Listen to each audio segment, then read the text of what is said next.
vous êtes de plus en plus nombreux à vous intéresser à l'érable du Japon. Alors ici, on a reçu un spécimen vraiment extraordinaire. C'est un érable qui a à peu près une cinquantaine d'années. Il vient des pépinières de la bambouseraie d'Anduze.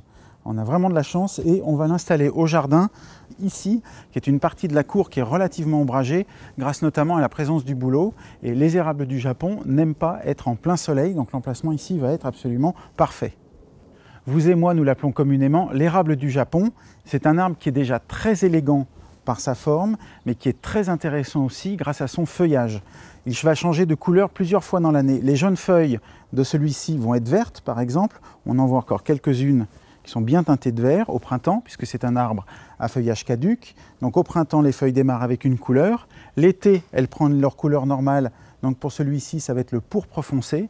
Et à l'automne, à nouveau, les érables changent de couleur et prennent en général des tons très flamboyants. Ça va être du jaune, du orange, du rouge, du doré, du bronze. Donc c'est vraiment un arbre absolument magnifique qui va décorer le jardin très longtemps. Les acères sont très rustiques et vont résister jusqu'à au moins -15 ou -20, ce qui permet de les installer à peu près partout au jardin.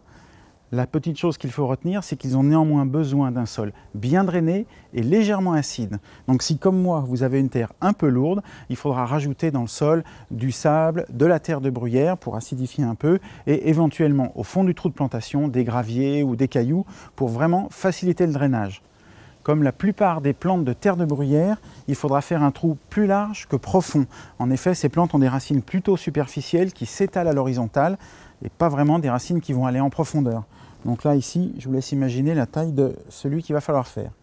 En hiver, vous pouvez protéger la motte en paillant le sol, mais c'est bien rustique, donc ce n'est pas une obligation. Et puis, c'est un arbre qui n'a pas besoin vraiment d'être taillé. Il pousse lentement, donc en général, on le taille juste pour lui garder sa forme esthétique. Il faut savoir que les jeunes sujets, en général, poussent de façon assez érigée et naturellement prennent un port retombant plus tard quand ils deviennent adultes. Donc c'est vraiment un arbre simple et facile à entretenir. Alors ici, on a envie de faire une ambiance plutôt japonisante, un peu feng shui, donc on va aller l'associer avec d'autres plantes de terre de bruyère, notamment quelques rhododendrons. On va mettre un cornus aussi ici qui aime bien un peu ce genre de sol, et ça va faire un endroit très zen et très reposant dans cette cour. L'érable du Japon se cultive aussi très bien en pot, donc vous pourrez profiter de son aspect très graphique, très élégant, très zen sur vos terrasses et vos balcons, à condition de ne pas le placer en plein soleil. Et puis moi maintenant, je vais attaquer le trou de plantation.